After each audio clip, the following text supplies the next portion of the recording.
doctrina del tribunal de Cristo. Hemos estado viendo la venida del Señor, el arrebatamiento. Ahora sigue el tribunal de Cristo. Vamos al libro de Mateo capítulo 25, por favor, hermanos. Primer evangelio del Nuevo Testamento. Mateo capítulo 25, por favor, en sus Biblias. Amén.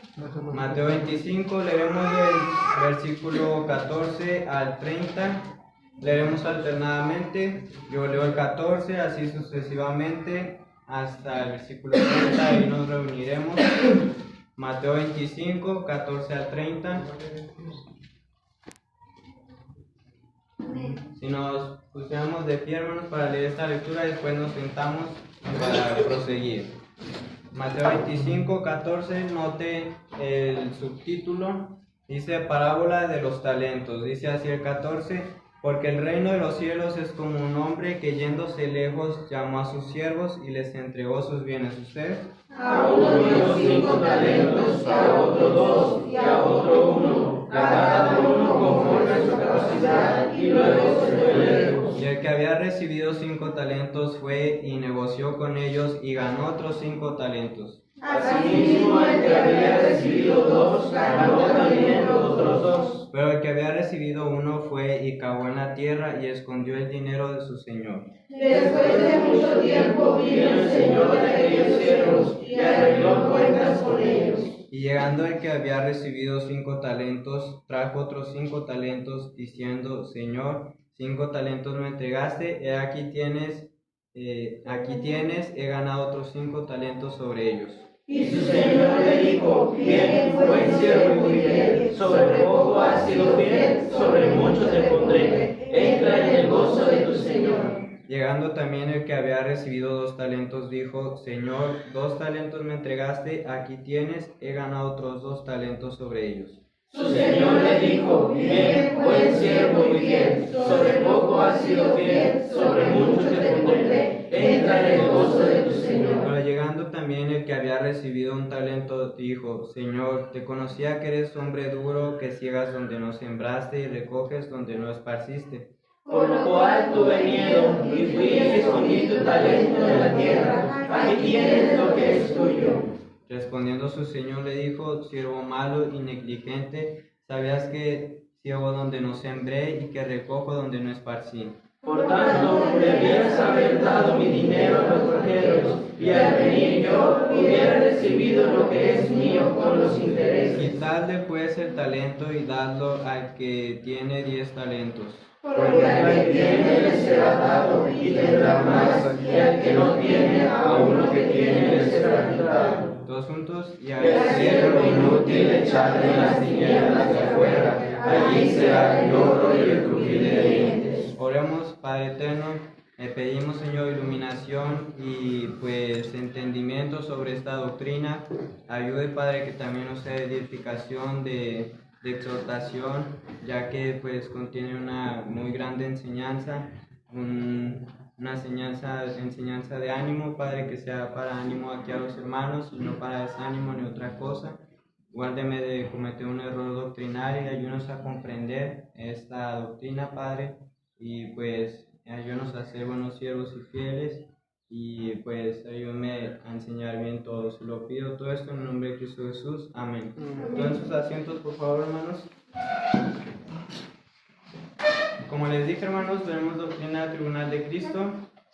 Tribunal, hermanos, significa magistrados que administran justicia, conjunto de personas capacitados para juzgar a los candidatos de oposiciones, delitos, exámenes, etc. Entonces, ¿por qué se llama tribunal de Cristo? Pues en primer lugar, hermanos, lo que Dios hace no lo hace igual que el hombre. Dios lo hace diferente y muchísimo mejor. En lo que se refiere aquí tribunal de Cristo es que Cristo mismo, Dios, pues Él nos pedirá cuentas de nuestros dones, talentos, de nuestra vida cristiana, de los cuerpos, de los templos del Espíritu Santo, que son nuestros cuerpos, ¿verdad, hermanos? Y pues aclararles que esto acontecerá después de la segunda venida de Cristo, el rapto, etcétera. Sigue el tribunal de Cristo en el reino de los cielos cuando nos lleve. y pues ahí seremos avergonzados, regañados. Note que nunca se verá aquí que es para condenación, no es para mandarlo al infierno ni nada de eso, solamente es para regañar o para recompensar.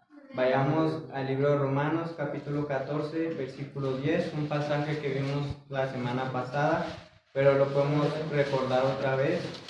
Romanos, capítulo 14.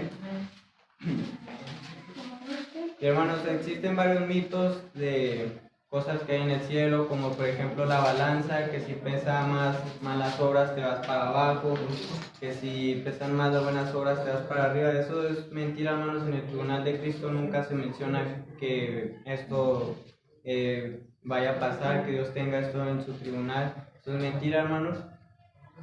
Y solamente hay que creer lo que Dios dice, lo que es su palabra. Romanos capítulo 14, versículo 10 al 12 dice: pero tú, ¿por qué juzgas a tu hermano? O tú también, ¿por qué menosprecias a tu hermano? Porque todos compareceremos ante el tribunal de Cristo, porque escrito está: vivo yo, dice el Señor, que ante mí se doblará toda rodilla y toda lengua confesará a Dios, de manera que cada uno de nosotros dará a Dios cuenta de sí. Es muy claro, como les decía, daremos cuenta a Dios de nuestros hechos. Volvámonos a Mateo, hermanos. Mateo 25. Esta es una parábola, una historia que Cristo relató, ilustrando lo que es su venida, lo que es los dones espirituales. Como vimos en la doctrina, los dones espirituales temporales y vigentes. Aquí se refiere a los vigentes, hermanos, y vimos que el Espíritu Santo da los dones a toda aquella persona que es salva. Entonces, todos los que estamos aquí, supongo que tenemos dones y talentos. Dios le pedirá cuentas a usted de esos dones y talentos. Entonces, en contexto, hermanos, para que comprendamos más esta historia, el Señor que se fue lejos y que regresando pidió cuentas, ese es Dios. Sus siervos somos nosotros, los hijos de Dios. Los talentos, pues son los dones, talentos y además los hechos que hicimos sus hijos.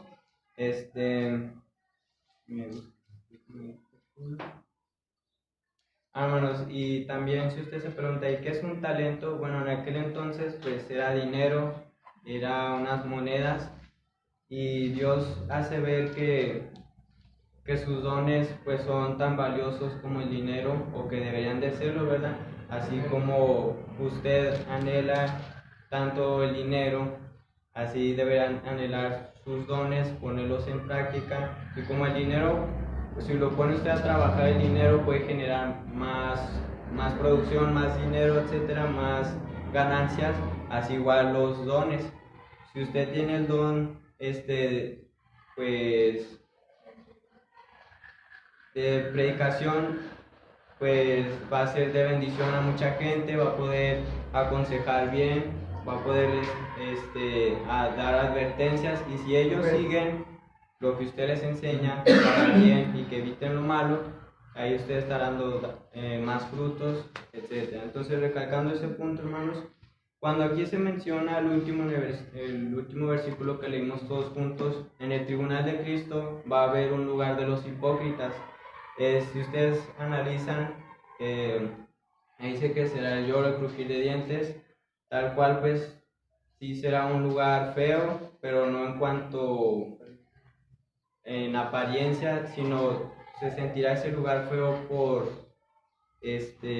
lamentaciones que habrá de los cristianos que fueron hipócritas, como se los digo. Por la hipocresía se lamentarán mucho, que hasta pues llorarán, crujirán los dientes, como lo dice ahí. Pero ese lugar no es el infierno, ese lugar no será eterno, ahí no estarán para siempre los hipócritas, sino solamente en aquella ocasión. Será algo de escarmiento, un pequeño castigo de Dios a aquellos que fueron hipócritas. Entonces, aclarando todo esto, hermanos, vemos que el siervo diligente, bueno, los dos siervos diligentes fueron recompensados con palabras de él, y él que es Dios, el Señor, de ahí que les da los talentos, lo recompensa con las palabras y aparte le dice, sobre mucho te pondré, fuiste fiel en lo poco, fuiste fiel en tus ministerios, en tus dones, sobre mucho te pondré. Con lo que Dios recompensa es demasiado, hermanos, es mucho. Simplemente la salvación es uno de ellos, hermanos, y sobre todo Cristo Dios se pasó de bueno al darnos muchos más regalos que veremos a continuación. Bueno, más adelante. Ahora vayamos al libro de Hebreos, capítulo 4, 13. Hebreos capítulo 4, versículo 13. Ahora, hermanos, usted viendo estos testimonios de la parábola de los talentos, ¿cuál escoge? ¿Siervo diligente o negligente? El negligente podemos aplicarlo en que tenía el don que Dios le había dado, pero era flojo, no quiso trabajarlo, no quiso sacarle provecho, etcétera. Lo escondió, lo enterró, no hizo nada de provecho con él. Y pues de esta manera es como fue un hipócrita no hacer lo que debería hacer con su don, y por eso Dios lo manda ahí. Entonces, ahora, ¿usted cuál escoge y cuál hará? ¿Cuál testimonio de estos seguirá, copiará?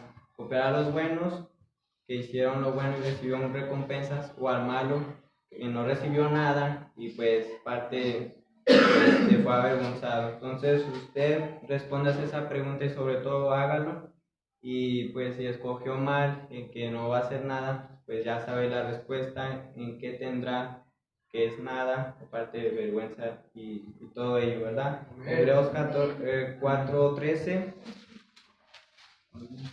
Hebreos 4:13 dice así: y no hay cosa creada que no sea manifiesta en su presencia, antes bien todas las cosas están desnudas y abiertas a los ojos de aquel a quien tenemos que dar cuenta. En primer lugar vemos, hermanos, que a Dios no se le escapa nada, Dios todo lo ve, Dios es omnipresente, Dios es omnisciente, todo lo sabe, está en todo lugar. Por ello nos pedirá cuenta de todo lo que hagamos, sea bueno, sea malo, y pues note que pues tal cual lo dice, vamos a dar cuenta. Entonces Dios nos ve, hermanos, entonces cuidado con lo que hacemos, porque de ello daremos cuenta. Ahora vayamos al libro de Jeremías 48:10. Jeremías 48:10.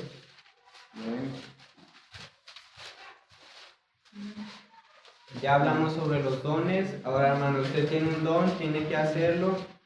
Y aparte, hermanos, Dios nos exhorta a que los hagamos bien, y hay una maldición para aquel que los hace mal. Es Jeremías 48:10, dice así: maldito el que hiciere indolentemente la obra de Jehová, y maldito el que detuviere de la sangre su espada. Ahora, esto aplica en sus ministerios, su vida cristiana, las cosas, mandamientos que Dios le ordena que haga.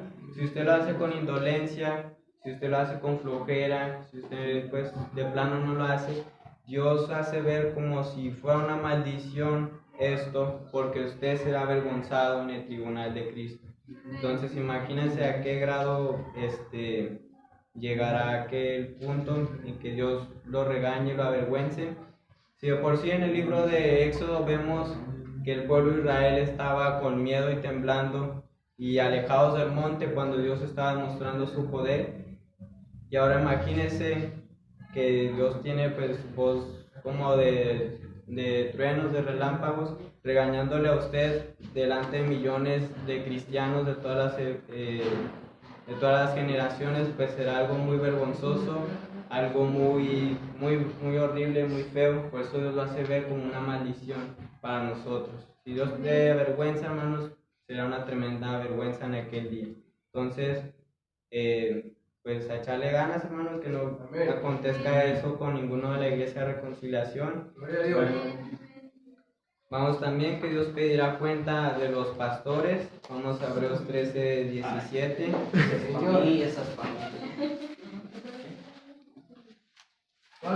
Hebreos 13:17.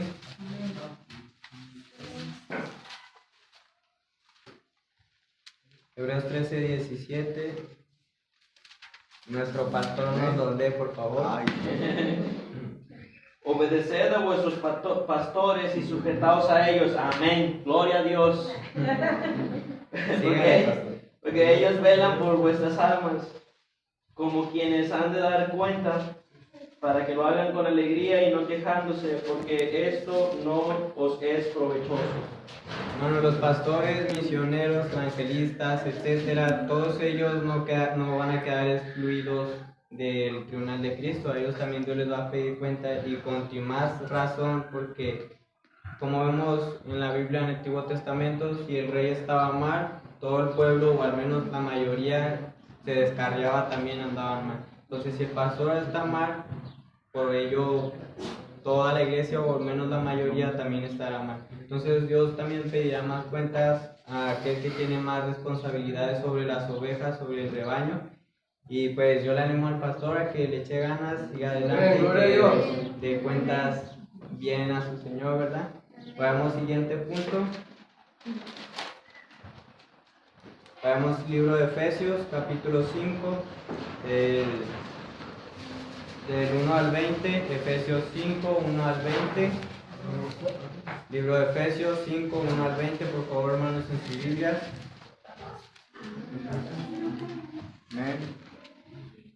Veamos, hermanos, que esta porción que leeremos es una lista de mandamientos que Dios da.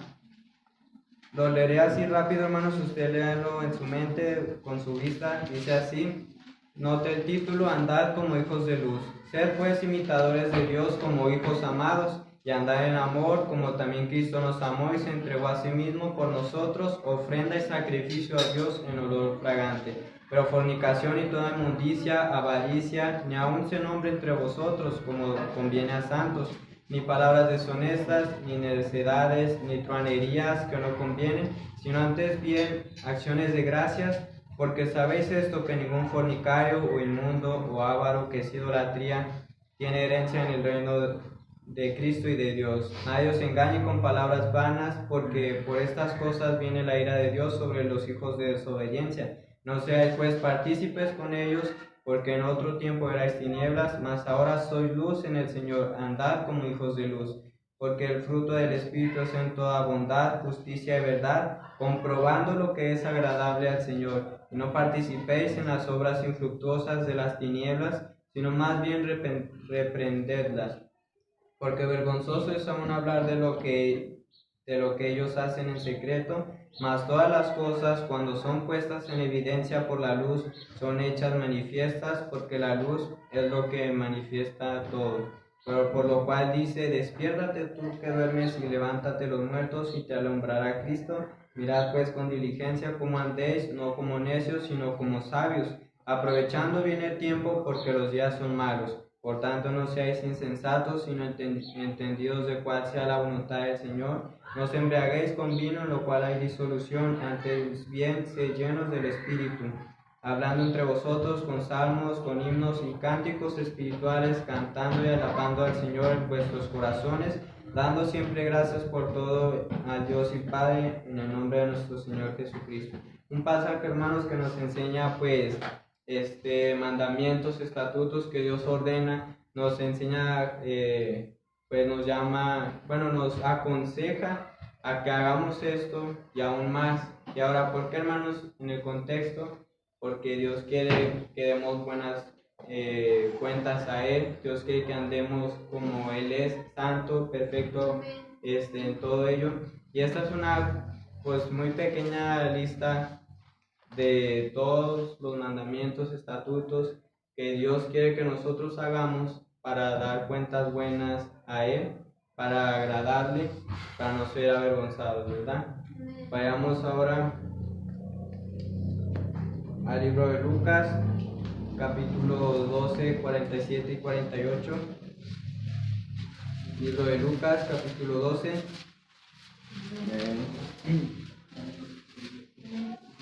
Ahora, hermanos, si Dios nos dio muchos mandamientos, Dios no nos iba a pedir algo imposible.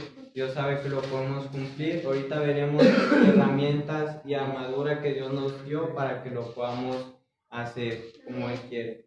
Libro de Lucas 12, 47 y 48 dice así: aquel siervo que conociendo la voluntad de su Señor no se preparó ni hizo conforme a su voluntad, recibirá muchos azotes, mas el que sin conocerla hizo cosas dignas de azotes, será azotado poco, porque a todo aquel a quien se haya dado mucho, mucho se le demandará, y al que mucho se le haya confiado, más se le pedirá. Entonces, hermanos, nosotros tenemos, yo creo, varios años en la iglesia, todos aquí, todos conocemos la Biblia, los mandamientos, conocemos lo bueno y lo malo. Entonces Dios te dice que te pedirá más cuentas a ti, que conoces lo bueno y lo malo, que aquel que pues no sabe mucho, no entiende muchas cosas.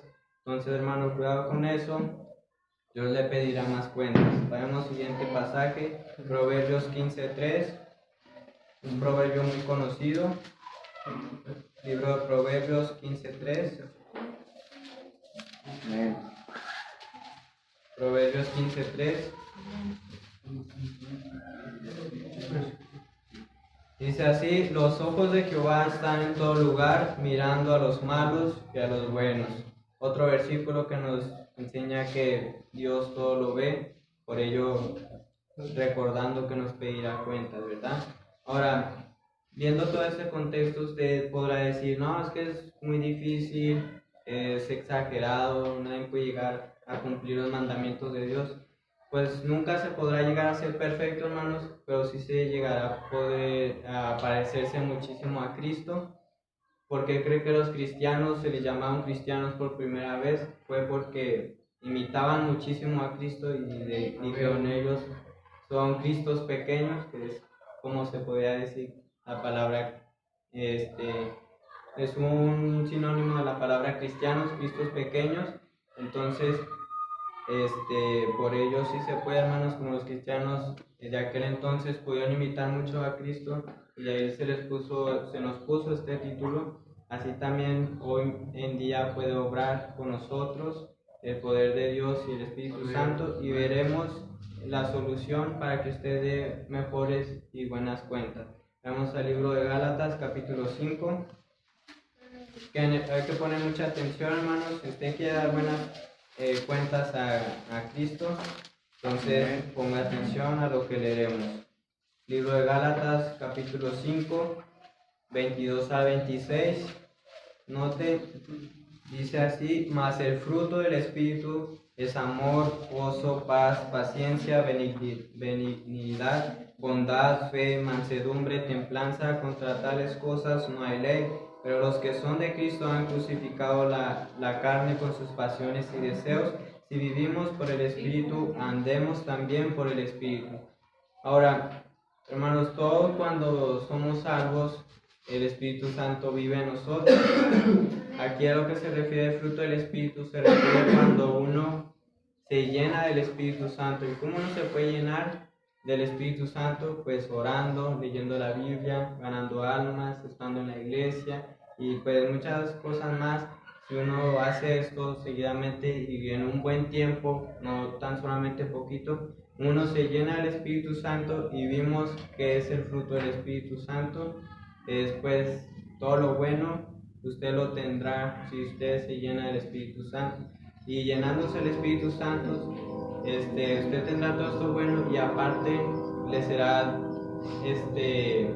ya no le será tan fácil pecar, no le será tan fácil hacer lo malo, porque el Espíritu lo estará controlando, estará pues usted llenándolo, y pues pecará menos posible y dará mejores cuentas a Dios. Vayamos también libro de Efesios, capítulo 6. Hermano, nuestro Dios es muy sabio. Él sabía que pues uno en sus propias fuerzas pues de volada le iba a regar, de volada íbamos a caer, nos íbamos a desanimar, etc. Y por eso nos dio esta herramienta, la llenura del Espíritu Santo. El Espíritu Santo, Dios mismo, promete de que si nosotros nos llenamos de Él, tendremos ese fruto, haremos lo bueno. Y también Dios nos dio armadura espiritual para estar fuertes, protegidos ante la batalla, ante los enemigos. Efesios 6, un pasaje conocido, 6 del 10 al 18. Dice así: por lo demás, hermanos míos, fortaleceos en el Señor y en el poder de su fuerza.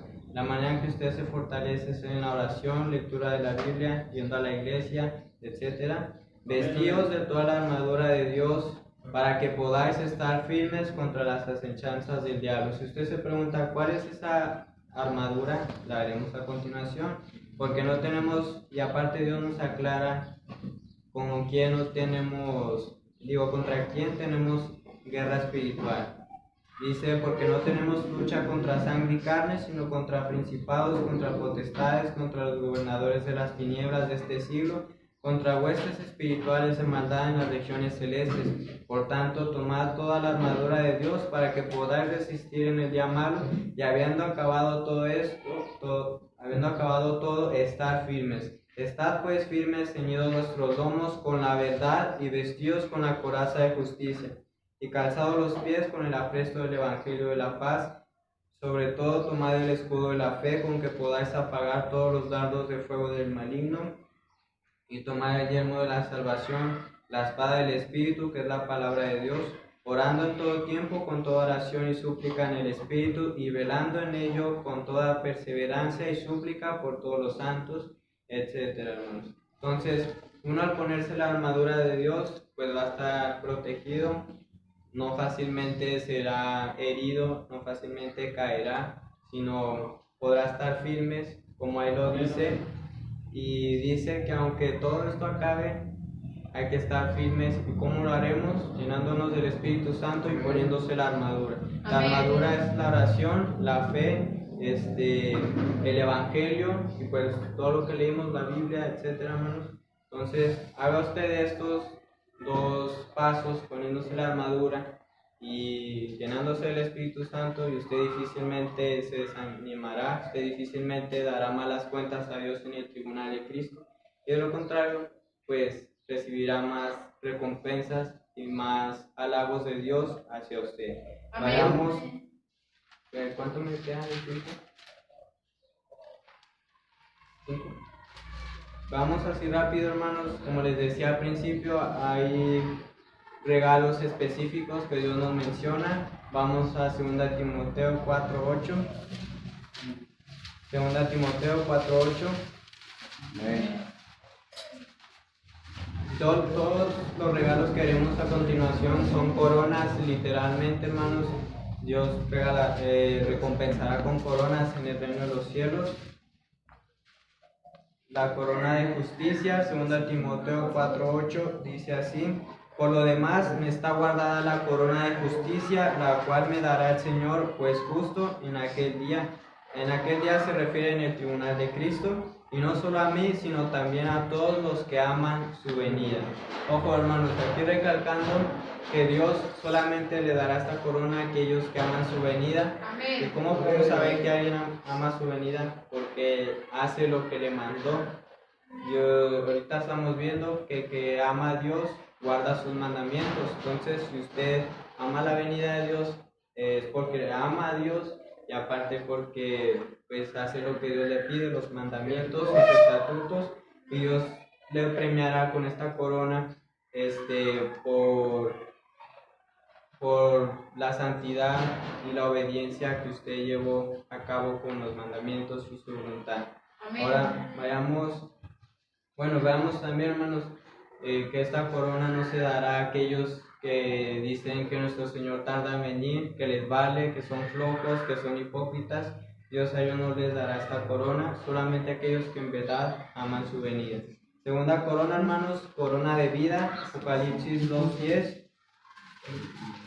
Libro de Apocalipsis 2, versículo 10.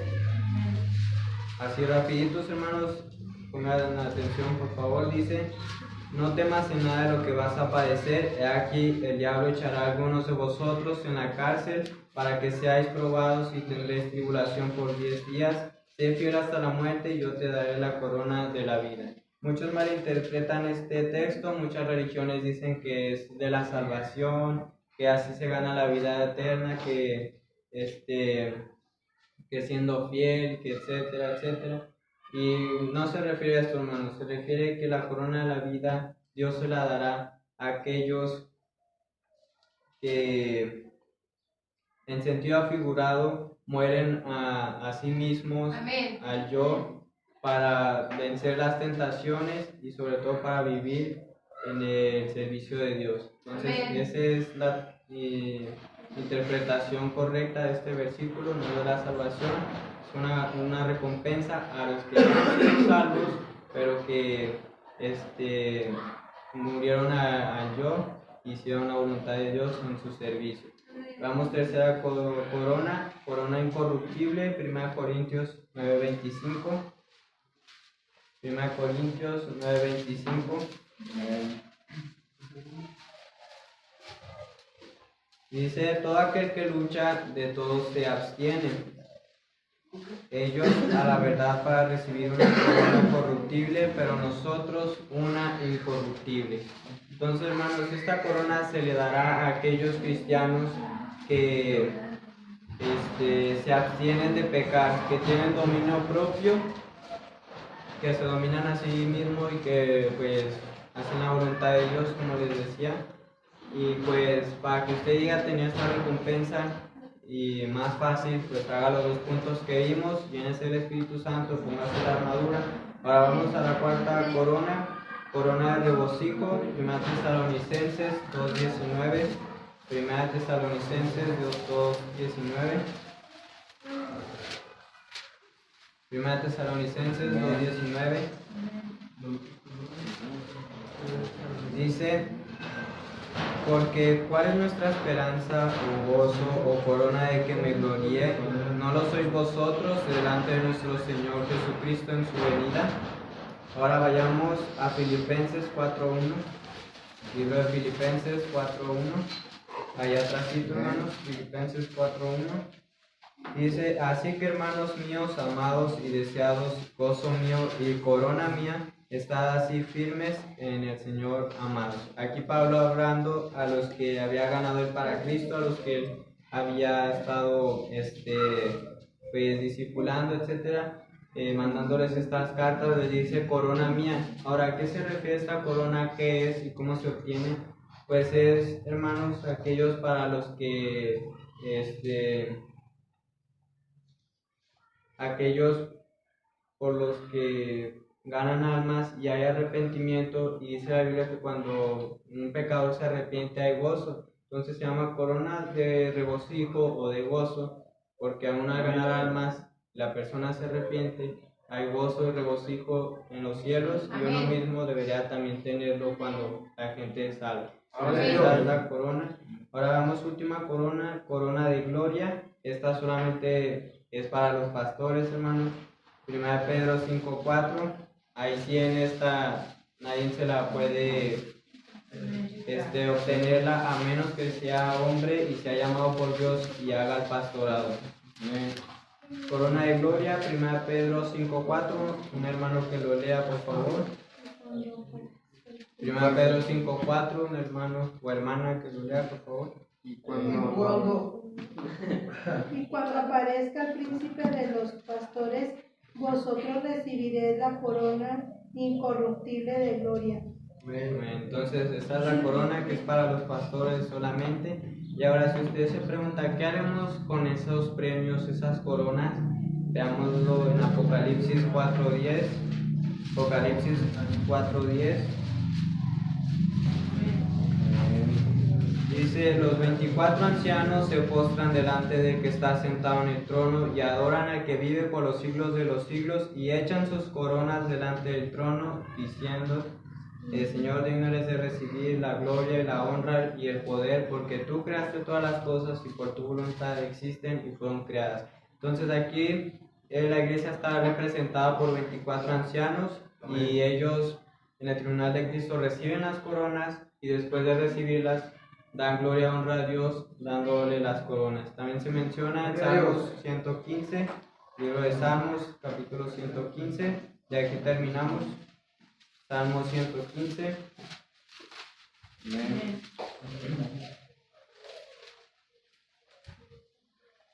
Salmo 115:1 dice, no a nosotros, oh Jehová, no a nosotros, sino a tu nombre da gloria por tu misericordia, por tu verdad. Entonces, en el cielo, hermanos, todos seremos humildes, todos reconoceremos que solamente Dios se merece pues toda la gloria, honra y nuestras coronas que se nos lleguen a dar. Entonces, hermanos, se les animo a que por lo mínimo reciba 1 o 2 coronas. Hay que echarle ganas, hacer lo que Dios pide. Póngase la armadura de Dios, llénese del Espíritu Santo, dará mejores cuentas así. Y pues el Señor viene pronto con nosotros, ¿verdad? Va a ser el pastor el que sigue.